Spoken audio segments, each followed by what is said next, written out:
The situation right now in Ukraine is one of a degenerating situation. For a great deal of time now, the mainstream media, that which is allied to NATO, has been making serious misrepresentations of the situation on the ground.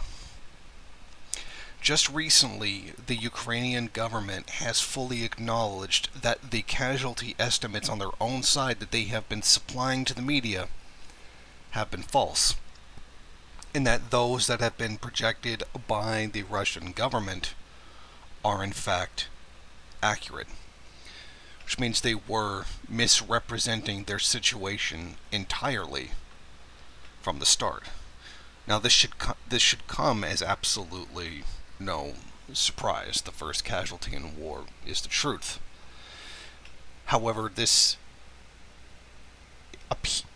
is interesting given the non-stop rhetoric by those who are the most ardent Ukraine supporters, claiming that the most terrible of situations is facing Russia right now, including the seemingly killing of the entire Russian military general staff, given how many times they've claimed to have killed a high-ranking general, etc., when no such event took place.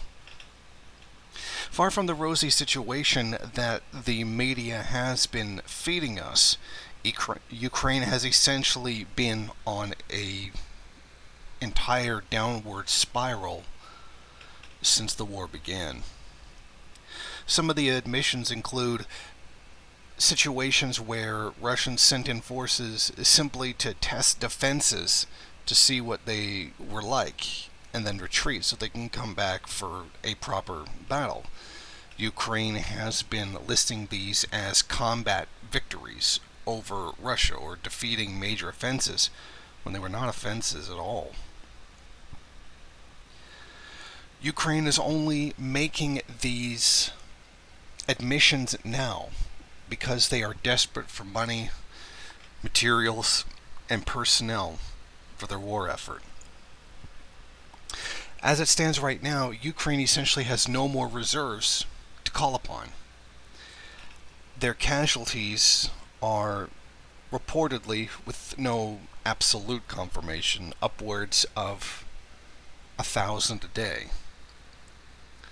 Although real confirmations are upwards of maybe 100 a day or 200 a day. Again, there's no full confirmation on the exact numbers, but these are estimates that are being put out. With nowhere left else to draw upon, Ukraine is running out of manpower. Desertion rates are increasing. Increasing numbers of Ukrainians are refusing to serve in the war and instead choosing to leave. Meanwhile, Russia has only deployed 6% of its armed forces to this limited engagement, this special operation. Which means even in the worst case scenario, Russia has astronomically more to draw upon. Ukraine is out of weapons, out of money, out of vehicles, out of just about everything. And this is a very dangerous situation that they're facing right now. Just recently at the G7 summit, NATO countries had gotten together and pledged more support for the Ukrainian government in terms of war materials. But we should really understand that the conflict between Ukraine and Russia is essentially over.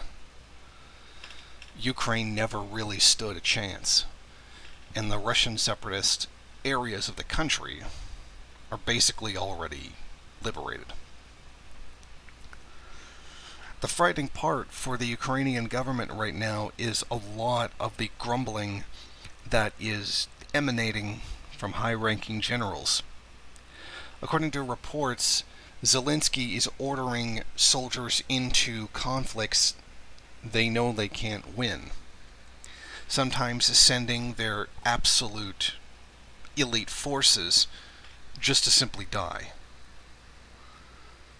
And this is causing a lot of anger among higher ranking generals, and a lot of them are grumbling, and there's whispers of forcing Zelensky out in order to improve the situation. So it appears that Zelensky is only making enemies for himself in the military by making bad decisions and not adequately listening to his own generals, and may soon find himself forced out.